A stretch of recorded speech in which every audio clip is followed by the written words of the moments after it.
Dinner favorites for over 45 years.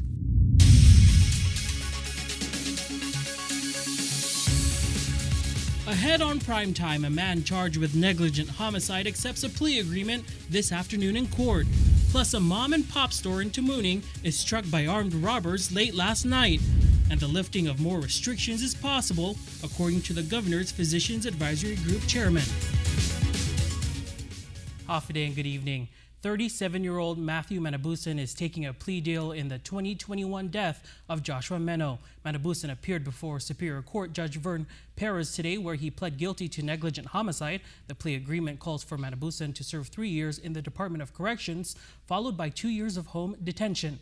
Meno's family also was present today and approved of the agreement. According to court documents, Meno was having dinner at Manabusan's home when an argument between him and one of Manabusan's family members erupted. Meno then allegedly injured the family member on the neck with a machete, and in return, Manabusan shot Meno with a pistol. His body was then found along Swamp Road, Dededo. Armed robberies are on the rise as Guam has seen more than a handful of small businesses targeted by criminals. Hannah Devanzo reports. Over the last several weeks, a slew of businesses on island have come face to face with armed robbers. On Sunday, it was Dream Market in Sinahanya, and on Monday night around 11 p.m., Ipao Market in Tamuning. Tamuning Mayor Luis Rivera. With that robbery in particular at the store, I mean, you know, we just never know. A lot of times we just go into the store to buy a drink, real quick. We're just going to run in the store, buy something, buy medicine or what have you. And then to, not knowing who's behind you or who's going to be in the store, holding a gun to you. It's just terrible. According to the manager of Ipao Market, 2 men believed to be in their 20s came into the store wearing hoodies. One was in a black hoodie and the other was wearing white. One man was guarding the front door holding a gun and the other at the cash register with a machete. While they did not injure the woman, they took about $500 from the cash register. One way village members can protect themselves from crime is by being prepared. It's just to be alert and aware and report in, what shouldn't be there, to protect themselves, as in, to have the tools necessary to protect themselves, like even just a whistle or a horn, bells. I mean, when something's going on, if somebody's coming towards them or breaking in, alarm system. The men were seen leaving the area in a white vehicle. This is an open investigation, and if you know any information on the event or witnessed anything suspicious around 11 p.m. on Ipao Road, contact the Police Department immediately at 671-475-8615. Hannah Devanzo for KUAM News. And after being charged with attempted possession of methamphetamine hydrochloride with intent to distribute, 24-year-old Peter Kifunas found himself in quite some trouble. In September of 2021, investigators with the Postal Inspection Service searched a package that contained over 400 grams of methamphetamine hidden inside small balloons that were concealed in paint bottles. On Monday, Kifunas accepted a plea deal that was filed in the District Court of Guam. This implies that once pleading guilty to the charges, the United States will move for a 3-level downward adjustment in the offense level. He faces a minimum term of 10 years imprisonment. And the Guam Contractors License Board finally met after not doing so for several months. There was a lot to unpack, including the resignation of their former executive director. Tyler Matanani reports. During a board meeting, the Guam Contractors Licensing Board approved the resignation of former Executive Director Cecile Buddy Orsini and appointed Linda Ibanez as the acting Executive Director. A resolution passed by the board in 2019 allowed Orsini to authorize the renewal of licenses, testing, essays, and written decisions and findings without the quorum of the board. But the board now wants to rescind this. CLB board member Selena Ashlin. That authority was given with the understanding if there was no issues with the application, no red flags, that are raised, that if all things are in good order, that the director would have the authority then to approve, and this was also, in an attempt with the intent to be more effective and expeditious in the renewal process. So I want to clarify that it wasn't a blanket authority to approve any application that came across the director's desk. Right. If there was even one question, it was to be brought to the board. The board also rescinded the findings and decisions for JMI Edison and G4S Security because they exceeded Orsini's authority. Last month, the public auditor dismissed appeals made by both JMI Edison and G4S Security after they alleged their competing winning bidders lacked a specialized contractor's license. Both companies also emailed a proposed findings to the former executive director, who signed off on the documents without the presence of other CLB board members. Orsini later resigned after public auditor BJ Cruz alleged fraud. Assistant Attorney General Tom Keeler. What we've got in these two findings and decisions that were issued by Mr. Orsini, both parties being the contractors, were afforded no opportunity to appeal to the board or to make an argument that the CLB staff was incorrect. However, during the meeting, CLB investigators confirmed that JMI Edison's competing bidder, Menzies Aviation, did in fact lack the appropriate contractor license, and that the only potential error in the prior investigations were the titles of the document. JMI Edison has since taken their case to court. The matters of JMI Edison and G4S remain open and will be revisited when the board reconvenes on March 16. Reporting for KUAM News, I'm Tyler Matsanani. It's now the aftermath of a near brawl in the NMI Senate among lawmakers at opposite sides of the aisle amid Governor Ralph Torres' impeachment process. Lawmakers in the House weigh in as the Senate says they should keep their hands off. I sincerely apologize for the demeanor of the session, and I will be informing you all on the next session to address the matter before the Senate. That apology coming after a near 1-2 punch in the Senate. House lawmakers protest the proposed impeachment trial rules, and senators erupt into chaos over its own proceedings.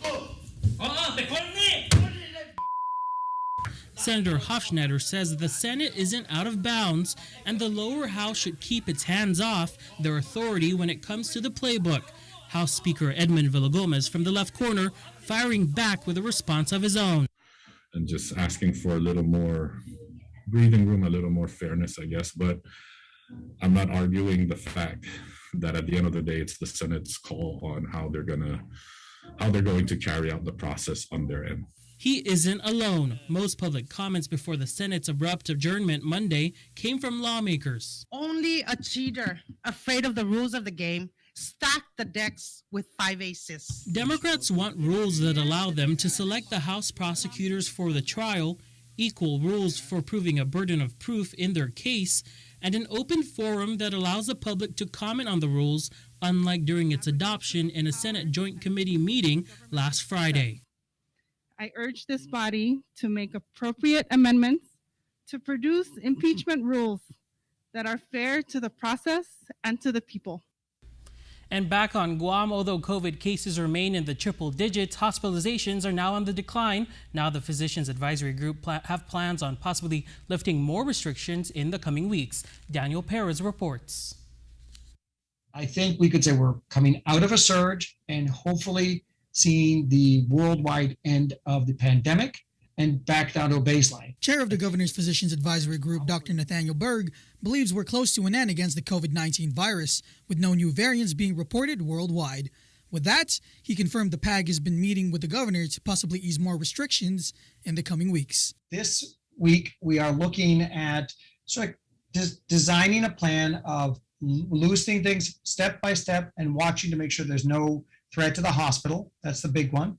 And I anticipate that over the next several weeks, it will getting closer and closer to normal.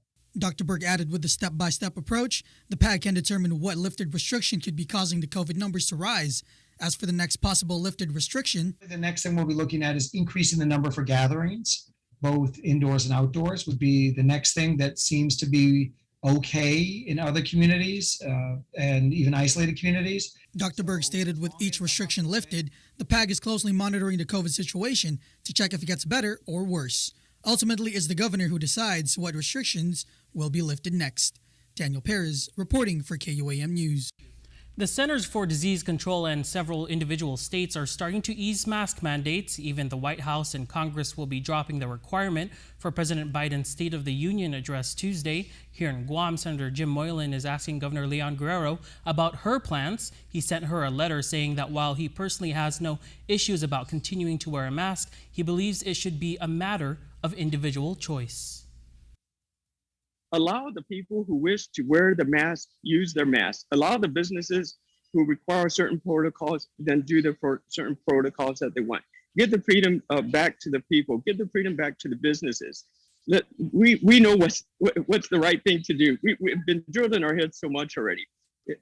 Along with this pandemic, we seem to be getting to the phase where we must go further. What is our next step? Let's not restrict. Let's not divide our community any further with these mask requirements. Moylan said he's also talked with some local business owners who said they'd continue to require masks even if the mandate is lifted. He also mentioned a widely circulated video of the governor at a recent local event where she's not wearing a mask. And following up on a story we brought you last week regarding COVID cases at St. Dominic's Senior Care Home, another resident tested positive on Thursday, bringing the total to 13 residents and 3 employees since last weekend. The senior home was successfully able to make the second floor an isolation area for the positive residents, where they are receiving treatment, are responding well, and are all stable. All negative residents were moved into rooms on the 3rd floor. Public Health continues to work with the staff on how they can daily improve safety protocols and better safeguard residents. And President Joe Biden is set to deliver his State of the Union address on Wednesday. This date would mark the latest a president has delivered an official State of the Union address to Congress in the modern era, rather than the typical timing in January or February. Biden gave a similar speech to Congress a few months ago into his presidency. Last year, at the end of April, roughly 100 days into his presidency. You can watch the address live at 12 p.m. tomorrow on Channel 8 and 11, with encores at 8 p.m. on Channel 8 and 9 p.m. on Channel 11. Stick around for more news here on Primetime. Coming up, the OPA releases an audit report for iLearn Academy Charter School. Isaiah Uggan has the details. This story and more when we return.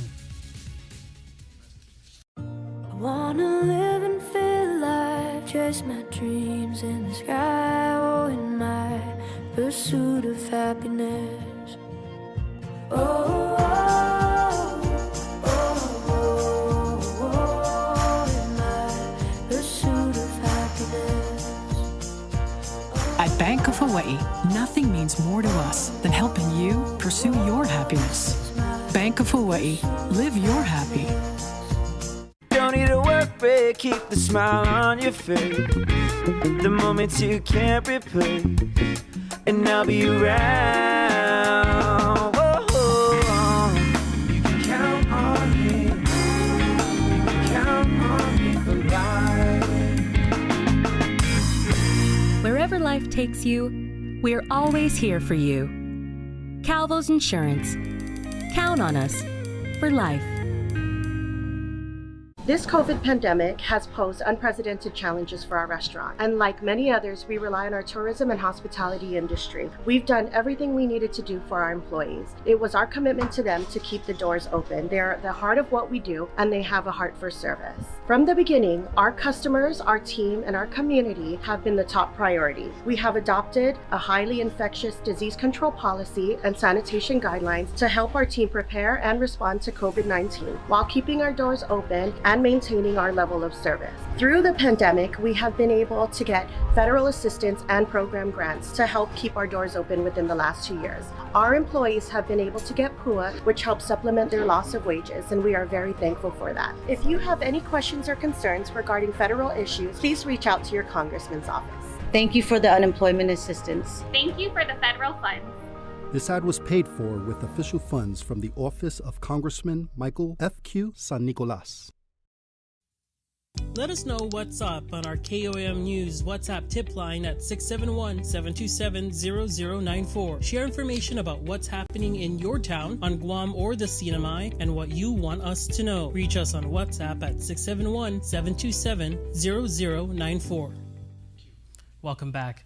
To help with soaring gas prices and other needs, more people should get the $300 in direct assistance from Programang Salapi. That's the purpose behind a new proposal by Senator James Moylan to expand program eligibility to more middle-class residents who've also been hard hit by the pandemic. The governor issued an executive order last week to reactivate the Programang Salapi to provide three $100 monthly payments to low and middle income wage earners to help pay for gas and groceries. Senator Moylan has introduced a new resolution that seeks to raise the ceiling for income qualification. We know the American Rescue Plans funds are available there. With a stroke of a pen through the executive order, the governor should increase that.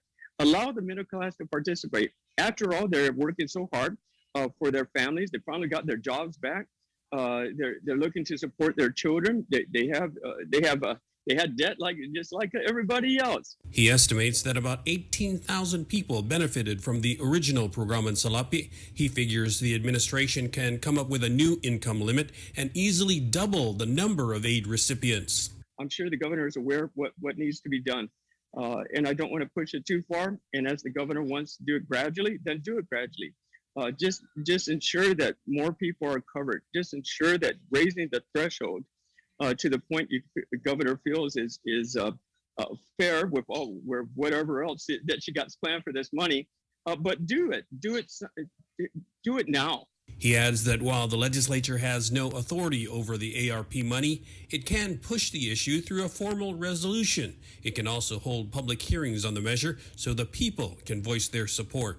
And I think by the public coming on out to say so, then we're just a platform for us to let that voice be heard to the governor. And we're hoping the governor will be listening to that and we can increase that for the people of Guam.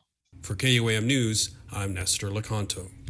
Applications for Programang Salapi vouchers will be available starting March 15 and will be coordinated through the Department of Administration. And the Office of Public Accountability released iLearn Academy Charter School's 2021 fiscal year financial highlights this afternoon, noting an increase in revenue compared to the last fiscal year. KUAM's Isaiah Uggan has the report. iLearn Academy Charter School ended the fiscal year 2021 in a net position of $735,000, which is an increase of $578,000 from the previous year. Independent auditors Ernst & Young LLP conducted the audit report released by the Office of Public Accountability. The audit noted the receipt of the Guam Department of Education Consolidated Grant and the Education Stabilization Fund 1 and 2 helped iLearn financially. The GDOE grant and ESF 1 and 2 assisted iLearn with purchasing personal protective equipment, educational materials, among others. According to the OPA report, iLearn admitted 127 students over the authorized 620 student enrollment at $6,1500 per pupil. It states that iLearn expected the Guam legislature would increase the student cap to 740. However, the number of enrolled students remained the same compared to the prior year due to the COVID-19 pandemic. The report pointed out an increased revenue of $991,000. In the fiscal year 2021, total revenues of $5.9 million increased by $991,000 or 24% from $4.1 million in fiscal year 2020. Contract services were the biggest expense at $2.1 million or 46% of the total expenses. iLearn reported $2.7 million in salaries and benefits, which made up 44% of the total expenses. The increased 20% or $344,000 from the previous year is attributed to the employment of additional teachers to accommodate students exceeding the authorized student enrollment. GovGuam continues to be iLearn's main revenue source. The independent auditors recorded one deficiency about iLearn's non-compliance with their policy if recording equipment costs $500 or more per unit on their books. This dilated their depreciable capital assets by $191,000, which Ernst & Young made an audit adjustment in regards to this. The Home of the Lions indebtor responded that their understanding of per unit includes the main device and its included accessories, according to the report. Reporting for KUAM News, Guahusi Isaiah Uggan. And the Guam Department of Education appeared before the legislature this morning via Zoom to discuss several topics, including the 180 days of instruction required for students, as well as service learning hours. With more in this next report, here's again Isaiah Uggan. To be in full compliance with the law, the Guam Education Board, Guam Department of Education heads, and public school administrators were in attendance this morning virtually, requesting lawmakers to put an extension to the waiver of 180 days of instruction and service learning hour requirements for students. GDOE Superintendent John Fernandez. We asked that both the waiver of the 180 days as well as the waiver of service learning be extended to cover these 3 years of the pandemic.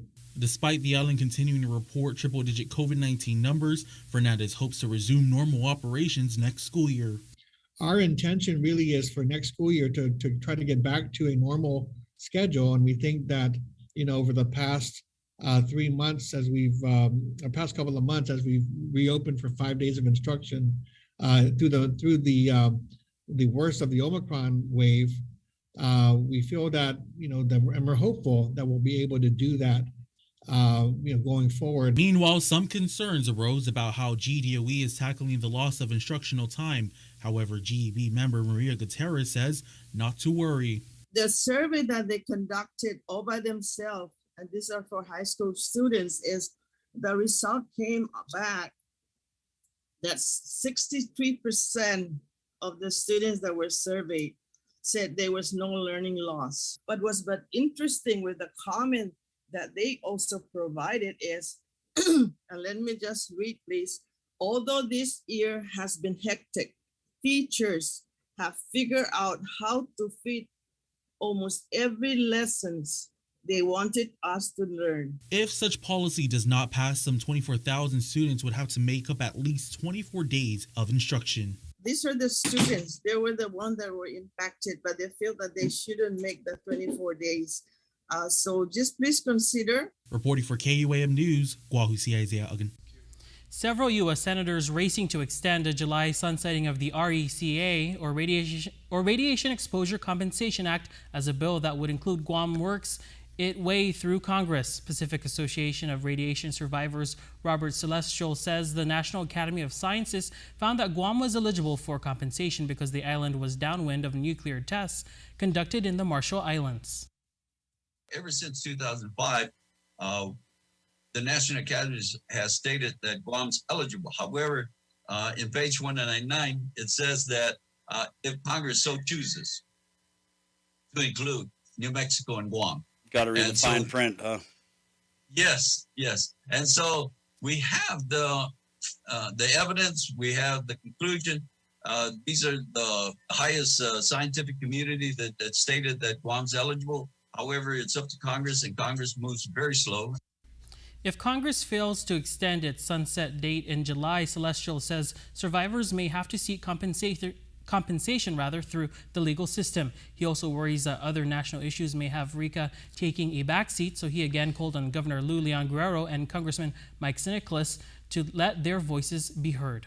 I don't understand why our leaders are just sitting back watching this as if a football game. And I don't understand. I really don't. I mean, our congressmen should be up there forefront, pushing this issue to the maximum, helping.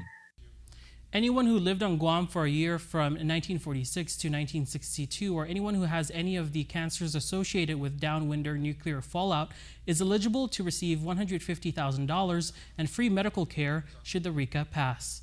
At a House Veterans Affairs Committee hearing Monday, NMI Delegate to U.S. Congress Gregorio Sablan boiling with frustration over the lack of access to health care in the NMI. He pointed out that the NMI does not have a community-based outpatient clinic or CBOC and a veteran center.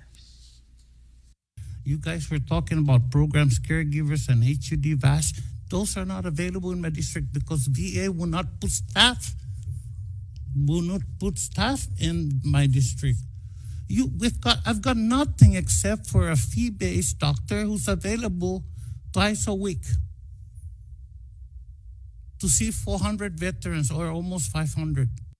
He says there must be a solution to the status quo, even with the apparent unequal treatment of U.S. territories. He pleaded that Congress give them some decency for serving the country. Coming up, Dave Delgado has results of Isa High School wrestling, and still to come, this week's Giving Every Tuesday with Manhoven Swim Club makes a generous donation to Ali Shelter. Keep it here to your news leader.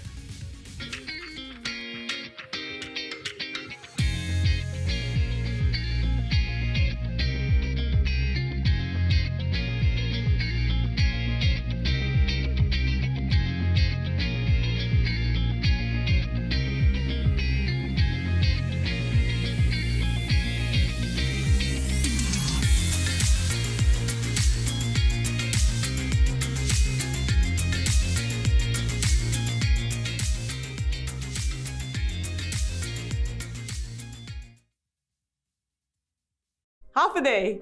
As we look ahead to a brighter tomorrow, Matson's commitment to Guam and Micronesia remains stronger than ever. While the world around us is ever-changing, what remains unchanged is our commitment to you, our customers, and the island communities we serve. Shipping is what we do best, and serving our community is at the heart of everything we do. But we don't do it alone. This is why we support organizations that make caring for the people and the environment a top priority. We know that many count on Matson's lifeline services in the Pacific, and that's why we continue to work hard to ensure that our shipments remain on time all the time. Matson recently added another Aloha-class vessel to our schedule. We now have 2 of Matson's largest and fastest ships serving Guam from the U.S. West Coast and Hawaii.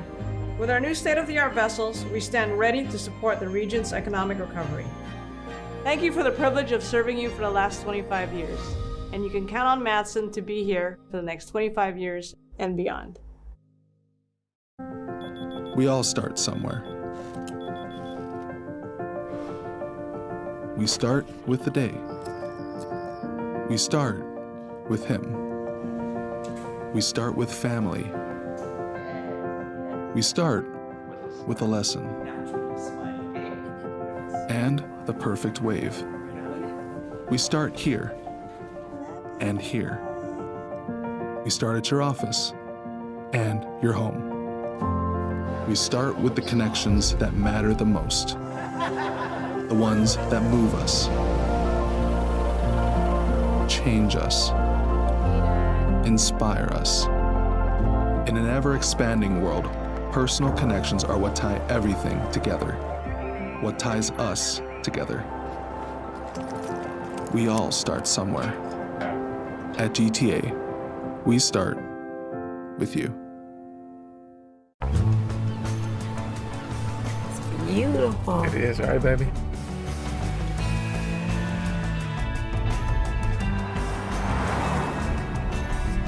Dad, isn't that where we usually stop for gas? It's where we used to stop, but not anymore. But isn't that the place with the milkshakes? Okay, all right, let's go. Get it out, kids. Take your adventure further in the first ever Santa Fe Hybrid. KUAM Sports is brought to you by Docomo Pacific. Better together.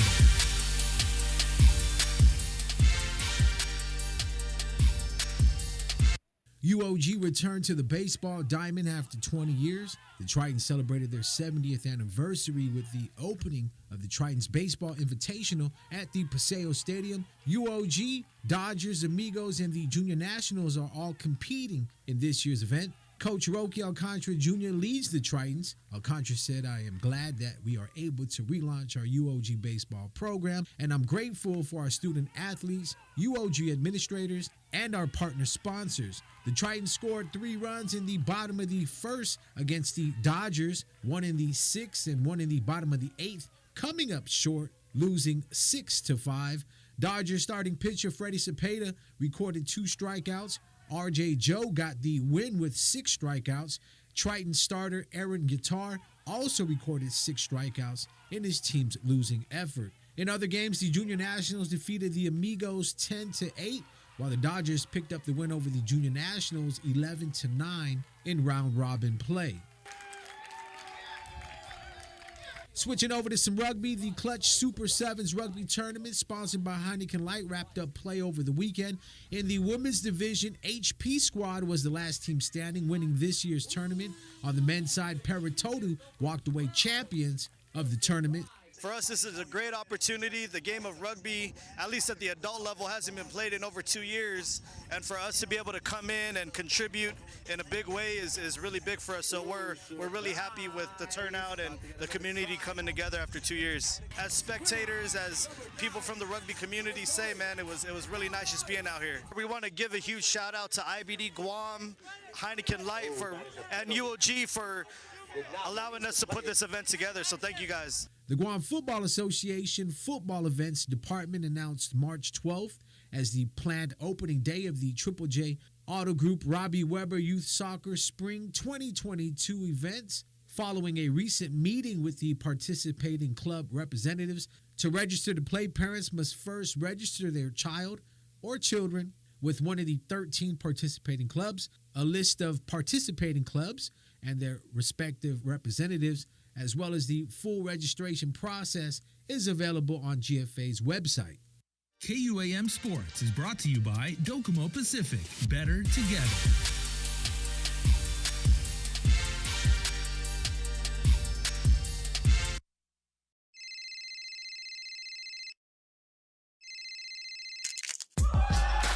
Need a new phone? Trade in now and get up to $500 off our best 5G devices. Trade in your older phone in any condition and step up to better savings and speeds only our 5G network can provide. Check out our website and catch up on the best mobile experience. Trade in now. Docomo Pacific. Better together. Say hello to the First Hawaiian Bank mobile app. Got a question about your finances? You've come to the right place. Bring all your accounts together, even those that aren't with us, and see the big picture, right down to the smallest detail. Unlock powerful tools like Insights and Money Map that help you save time and take control of your finances. When you connect accounts with the First Hawaiian Bank mobile app, it all starts with yes. Mobile offers a new and convenient way to fuel your vehicle. Pay gas and go. No need to line up inside the store. Press preset. Enter whole dollar amount without decimals. Press Loyalty ID and enter your mobile number or insert Smiles card. Insert and remove payment card or tap contactless credit card. Begin fueling. And don't forget to grab your receipt.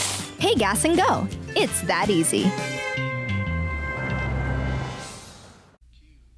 As part of its Law Week celebration, the Judiciary of Guam is now accepting nominations for the 2022 Justicia Awards. The deadline for submission is April 8. The Justicia Awards recognizes a person or organization that has contributed to improving the administration of justice and good government. Last year's Justicia Award winner was retired Magistrate Judge Joaquin V.E. Manabusan Jr. Past organizational recipients include Erica's House and Inafa Maulik. Nominations should include a statement about the nominee, 250-word limit. Submit nominations to the Superior Court Clerk's Office. And before we close out the news tonight, our latest round of birthday shout-outs from the Coldstone Premier Birthday Club. It is the 1st of March, everybody, so happy birthday wishes going out tonight to Madison Nora Akinginguk.